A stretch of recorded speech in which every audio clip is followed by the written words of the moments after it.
अस्सलाम वालेकुम। कैसे हैं आप सब? ठीक है, मैं भी ठीक हूँ अल्हम्दुलिल्लाह से। और आज हमारी YBR 125G जिसको 2 साल हो गए हैं अल्हम्दुलिल्लाह, क्या बात है। तो भाई, इससे पहले मैं 3 दफ़ा यामाहा ओन कर चुका हूँ। 2 दफ़ा रेड में, 1 दफ़ा ब्लू में। ब्लू वाली की तो आउट क्लास कंडीशन थी, वो खैर बेच के गलती हुई थी, लेकिन खैर उसको फिर हमने बेच के ये वाली ले ली थी। बीच में होंडा भी ओन करी है, लेकिन ये वाली बाइक मेरी 0 मीटर पहली 125cc कैटेगरी की आप कह सकते हैं कि बाइक है, जिसको मैंने ओन किया और 11,000 प्लस किलोमीटर चला लिया। वरना इससे पहले जितनी बाइकें रखी हैं उनको मैंने किसी को 4,000 किसी को 6,000 चलाया बस, और बेच दिया करता था। तो जैसा कि आपको पता है कि आपका भाई जो है वो पिछले 3-4 साल 5-6 साल से टूरिंग कर रहा है। छोटी मोटी हमने 70 से स्टार्ट किया था, करते करते करते करते अल्हम्दुलिल्लाह अल्लाह ताला ने यहाँ तक पहुँचा दिया, और आगे भी जाएंगे इंशाल्लाह। तो भाई, इस बाइक को लेने के बाद जो मेरा मेन मोटिव था कि इसको सिर्फ मैं टूर पे निकालूंगा, और अभी तक अल्लाह का शुक्र है 99% ये बाइक टूर पे ही गई है। 1% कह लें कि आप कभी कभार मैं साकिब भाई के पास चला जाता हूँ या अली भाई के पास चला जाता हूँ या मैकेनिक वगैरह के पास जाती है। वो भी अपने चेकअप के लिए जाती है कि एयर फिल्टर को हवा वगैरह मारी, चेन चेक कराई, जो कि अल्लाह का शुक्र टाइट ही निकलती है जब से ली है। तो चेन भी एकदम ओके रहती है। चेन की क्योंकि मैं लूप करता रहता हूँ घर में, और अपना जो ब्रेक पैड्स हैं इसके ब्रेक पैड्स अभी तक जेन्युइन है। ड्रम की रबड़े माशाल्लाह से जेन्युइन है। वायरिंग में मुझे कोई इशू नहीं आया, ना ही मुझे इसके इंजन की तरफ से कोई इशू आया। ऑयल का मैं प्रॉपर तरीके से टाइम पे जो है ना चेक एंड बैलेंस रखता हूँ कि भाई कब चेंज करना है, क्या हिसाब किताब है। वैसे तो मैं लिक्वी मॉली पे चलता हूँ, लेकिन कभी कभी मैं इसमें यामा लूप डाल देता हूँ, क्योंकि लिक्वी मॉली लेने के लिए मुझे सदर जाना पड़ता है, तो वो डिस्टेंस थोड़ा सा दूर हो जाता है। अब आ जाते हैं राइड्स पे। तो भाई, इस बाइक को मैंने चलाया कच्चे में भी, पक्के में भी, और मट्टी हो, धूल हो, पानी हो, ऑफ रोड, मतलब ऐसा कि क्या बताऊं आपको। मैंने गोरख हिल के पीछे केविन किया था, बहुत ही टफ ऑफ रोड था वो। उसमें 1 घंटे में बाइक बमुश्किल 12 किलोमीटर चल रही थी। वो भी हमने इस बाइक के ऊपर तय किया अल्हम्दुलिल्लाह से। और उसमें 2-3 वाटर क्रॉसिंग आई ऐसी कि जिसमें ये बाइक आधी आधी डूबी है, और सर्दी और पानी में से कहला भाप निकल रही है, फॉगी वेदर हो रहा है। बहुत बड़ा ट्रैक था वो, अब तक का मेरा सबसे ज़बरदस्त यादगार ट्रैक था वो, क्योंकि उस ट्रैक ने मुझे बहुत कुछ सिखाया, उस ट्रैक ने मुझे बहुत स्ट्रॉन्ग किया। और उसके बाद फिर जब मैं आगे गए, मैंने चनेसर का ट्रैक हो गया, या मोला का ट्रैक हो गया, या स्नेक जॉर्ज का ट्रैक हो गया, या जो भी ट्रैक हमने करे, तो वो मुझे फिर हलवा लगने लगे। तो ये सारे ट्रैक हमने करे इसके ऊपर। फूसी जॉर्ज भी गए थे। हैदराबाद तो मैं आना जाना लगा रहता है, आपको पता है, जो लोग मुझे जानते हैं कि मेरा हैदराबाद बहुत आना जाना रहता है। मेरे वहाँ पर रिलेटिव रहते हैं नवाबशा में भी, तो मेरे साल में 3-4 चक्कर लग ही जाते हैं बाइक पे। अभी भी मैं जा रहा था, लेकिन फिर मेरा मूड नहीं हुआ, मैंने नहीं गया, और अच्छा हुआ नहीं गया, बारिश हो गई थी। तो मेरे चक्कर तो लगते रहते हैं हैदराबाद वगैरह के, तो उसमें तो मज़े से जाती है बाइक। और स्टार्टिंग में मैंने अपनी 70 से करी थी, तो हैदराबाद के टूर से ही करी थी। अगर आप मेरे यूट्यूब चैनल पे जाएंगे तो आपको ये व्लॉग नज़र आ जाएंगे। तो अगर मैं इस बाइक को कहूँ कि लेना का मतलब कह लें कि आप, अगर बोला जाए कि क्या ये लेनी चाहिए, तो भाई अभी के जो पैसे चल रहे हैं उसमें तो नहीं, लेकिन अगर आप प्रियोन में लेना चाह रहे हो तो आप ले लें। बाइक बहुत अच्छी है। हाँ, अंडर पावर है थोड़ी बहुत, लेकिन अगर आप यूज़ टू हो जाएंगे तो फिर आपको कोई मसला नहीं है। अभी जैसे मैं ज़ियारत गया था, जहाँ पर GS या CB 5वें गियर पे मज़े से चढ़ाई मार रही थी, तो वहाँ पर मुझे इसका गियर तोड़ना पड़ा, मैं चौथे गियर पे चढ़ रहा था।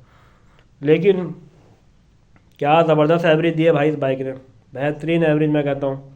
ज़बरदस्त तरीके से चली है, 50 का एवरेज भी दिया इसने मुझे। तो अगर आप इसके RPM को समझ जाए ना किसी भी बाइक के, तो आप ज़बरदस्त तरीके से अपनी एवरेज निकाल सकते हैं। लेकिन अगर आपका स्टाइल ऐसा है कि आप भगाने वाले हैं, एग्रेसिव है आपका स्टाइल, और फुल खींच के एक्सीलेटर लॉक करके, तो भाई फिर ये आपके लिए नहीं बनी। फिर आप जो है ना GS पे चले जाओ या CB पे चले जाओ, क्योंकि आपको ये फिर मायूस कर सकती है पावर के मामले में। जो बात है भाई मानने वाली। लेकिन ऐसा नहीं कि ये बाइक 100 पे नहीं जाती, भाई 100 पे भी जाएगी, 110 भी मारेगी, 120 भी मारेगी।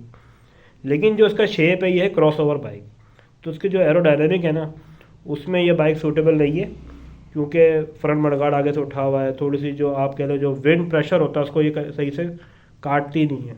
उसकी निस्बत अगर आप ESG ले लो या DX ले लो या Z ले लो, वो मज़े से जाती हैं।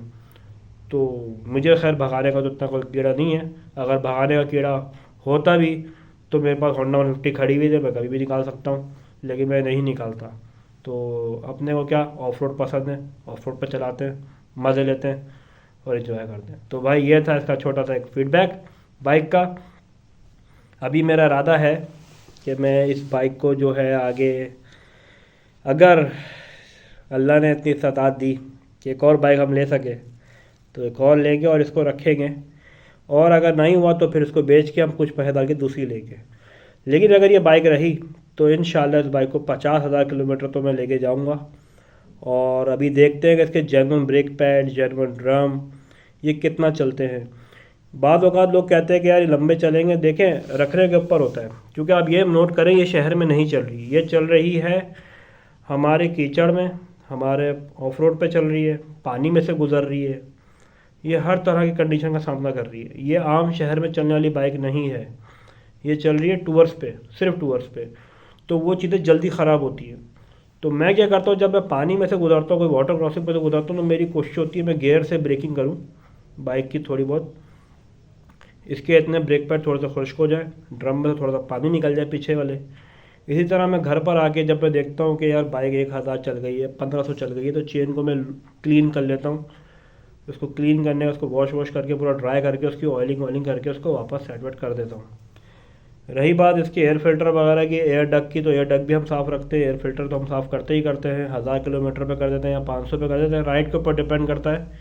इसी के साथ इसके जो कौन सेट का मामला है भाई, ये चीज़ है कि भाई देखो, जो मेरा अपना एक्सपीरियंस रहा है ना, कौन सेट 15,000 18,000 किलोमीटर पे बोल जाता है। और उसके नॉर्मली बोलने की वजह जो मैंने देखी, नोट करी है कि हम बाहर से बाइक वॉश कराते हैं, तो जब पानी का प्रेशर लगता है तो वो अक्सर औकात ग्रीस वगैरह जो अंदर ऑयलिंग लगी होती है उसको वो बाहर ले जाता है और बाइक के वो जो पार्ट है वो ड्राई हो जाता है।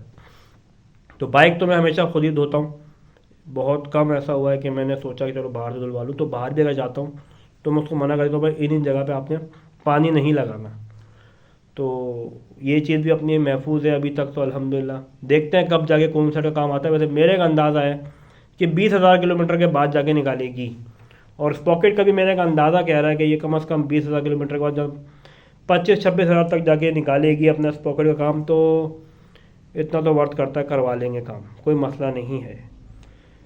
जहाँ तक बात है इस बाइक की कार्बोरेटर की, तो देखो यामाहा का कार्बोरेटर और यूरो, और ये इतनी आसानी से गंदा नहीं होता। अगर आपकी टंकी में जंग आ जाए तो फिर अलग बात है, लेकिन अभी तक तो मेरा बेहतरीन चल रहा है। जो मैंने एवरेज इसकी सेट करी थी 1000 किलोमीटर पे, वही 1000 पे चल रही है। और 1000 पे ही पहला कोपन यूज़ हुआ था, और उसके बाद कोपन एक्सपायर वगैरह रखे और मैंने यूज़ नहीं करे, बस मूड नहीं था मेरा। मैंने कहा जब एक चीज़ सही चली चलाएंगे इसको। हाँ, बीच में ये था कि मैंने अपने लोकल मैकेनिक से इसके टैपेड वगैरह एडजस्ट करवाए थे, और वो तकरीबन समझ लें आपके अभी रिसेंटली करवाए कोयटा की राइड के बाद। तो तकरीबन आप लगा लें कि इसको जो है 23 महीने हो चुके थे, कोयटा की राइड के दौरान 23 महीने हो गए थे। अभी इसको 24वां महीना हुआ है, 2 साल हो गए। तो 2 साल में अगर बाइक टैपेड मांग रही है तो बुरा नहीं है। यामाहा का ये है कि टैपेड लूज़ रख के चलाओगे ना तो बेहतरीन चलती है।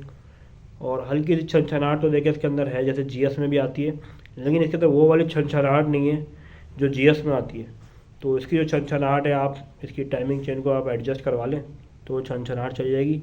अगर टैपेड लूज़ करेंगे तो वो छनछनाहट हल्की सी टैपेड की आएगी, तो वो काबिल बर्दाश्त है, अगर आप बर्दाश्त कर सकते हैं। लेकिन बाइक आपकी हल्की हो जाती है टैपेड थोड़े से लूज़ कर दिया जाए तो, जो मैंने अपना एक्सपीरियंस देखा है। तो भाई ये थी एक छोटा सा वीडियो। अगर आपको वीडियो पसंद आई है तो hit like and do subscribe. इस तरह की वीडियोस अगर आपको और देखनी हो तो आप मुझे कमेंट सेक्शन में बता सकते हैं। चैनल को सब्सक्राइब ज़रूर करना। लात मारो, घूसा मारो, मुक्का मारो, कुछ भी मारो, टक्कर मारो, लेकिन सब्सक्राइब ज़रूर करना।